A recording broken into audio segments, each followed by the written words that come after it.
all modern non-King James Bibles and all modern doubting footnotes, including doubting footnotes in the King James and New King James Bibles, are based upon two supposedly ancient Bibles, the Sinaiticus and Vaticanus. What if one of those two pillars, Codex Sinaiticus, is a fake? Hi, I'm David Daniels from Chick Publications. Let me clarify. When you open most modern Bibles to 1 John 5, 7, and 8, the words of the Godhead, the Father, the Word, and the Holy Ghost, and these three are one, it's missing.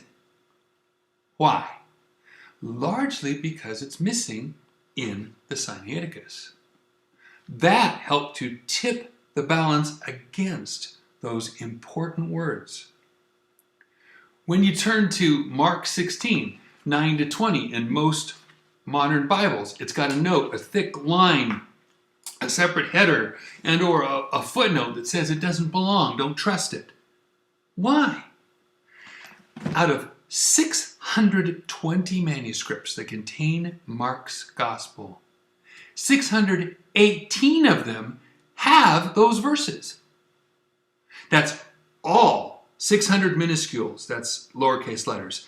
All 15 uncials, that's uppercase letters.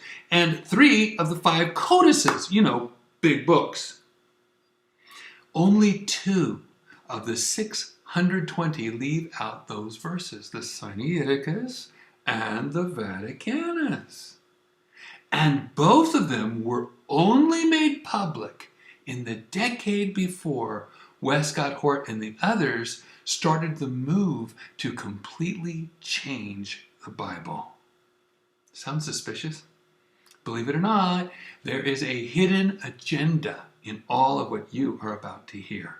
But for now, let's take a closer look at the Sinaiticus. Researcher Stephen Avery contacted me last year and let me look at an amazing thing. Did you know that they put the Sinaiticus, what we have of it, online?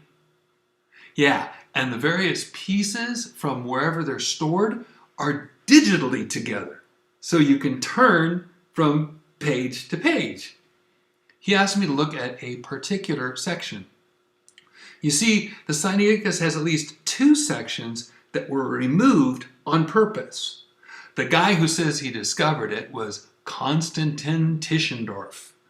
In 1844, he said to his family that some materials had, let's say, come into his possession. He decided to take them to Leipzig University Library, where they still are to this day. He gave them as a gift to Frederick Augustus II of Saxony, who paid for his trip, and were named Codex Frederico Augustinus after him, CFA for short. Here's the first page of the CFA. It starts at 1 Chronicles 11:22. Okay? Here's a middle page of the CFA, Tobit 1:7 to 2:2. And here's the last page of this section, ends at Lamentations 2:20. Tischendorf published what was in the CFA, 43 leaves, 172 pages, in 1846. Tischendorf went back in 1853. Details are sketchy about that visit. Then somehow in 1859, when Tischendorf came back to St. Catherine's Monastery in the Sinai Peninsula, paid for by Tsar Alexander II of Russia, with Russian government aid, he managed to return with something he called the Codex Sinaiticus. After that, with Russian backing, he transcribed the text, and in 1862, Tischendorf published what we now call the Codex Sinaiticus. Here's where it gets a little strange. In 2014, early last year, Stephen Avery asked me to look at this CFA, the part Tischendorf gave to Frederick. I told him, I'm not sure what I could contribute, though I don't mind looking. So I just looked at the pages back and forth, over and over for hours. I was looking to see if someone had whitened up the CFA for the King of Saxony. I mean, you saw how white it was. But what I found was even stranger.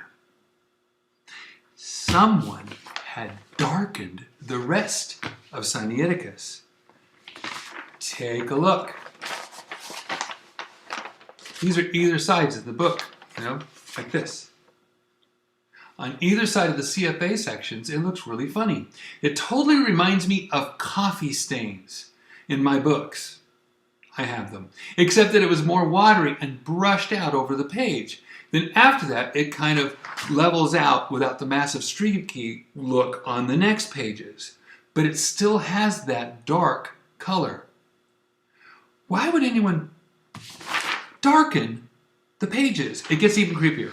It turns out that two different guys visited the monastery the year after Tischendorf did to see this manuscript, among others. That's after he took the CFA away. Okay? And one of them wrote about it, Porfiry Uspensky, a Russian bishop. He visited again in 1845, the year after Tischendorf. This is white. He said all of it was white. But look at Matthew, for instance, after Tischendorf got hold of it. Does this look white to you? It looks like coffee stains, tea stains, tobacco juice stains, something like that. I smell a con. I have books on forgeries and stuff, but Stephen checked through the 1800s for how they made books look old. Guess what they used? Coffee, tea, stuff like that. But why would anyone take a valuable, pristine, lily-white, ancient Bible and make it look old and rotten and without covers? Oh, did I mention it doesn't have a cover? It doesn't. Nobody's ever seen one. Well, not in modern times and not since Tischendorf has had it. I'll have to save that for another vlog. It'll take too much time. Sorry. But I can say this. Something that will really make you think. When you accept the Alexandrian manuscripts, led by the oldest and best, Sinaiticus and Vaticanus, you also accept the Alexandrian scholars who wrote them. When you accept the scholars who wrote them, you say good things about their judgment and their Christianity.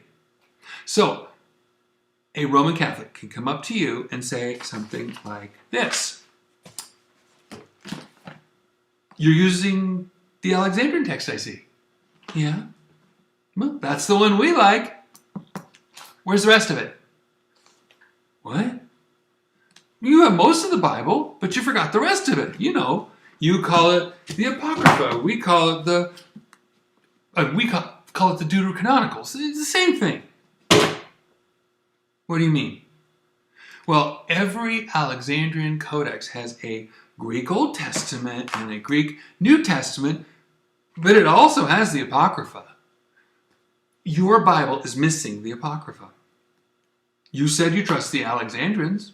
So go all the way. Put it back in. And if you put it in, you'll believe in purgatory, just like we do. In 1966, the United Bible Societies, as I proved in my book, did exactly that all around the world. And the Roman Catholic can say to you, now, we can all agree on one Bible, one world Bible for one world church. God bless you and have a wonderful day.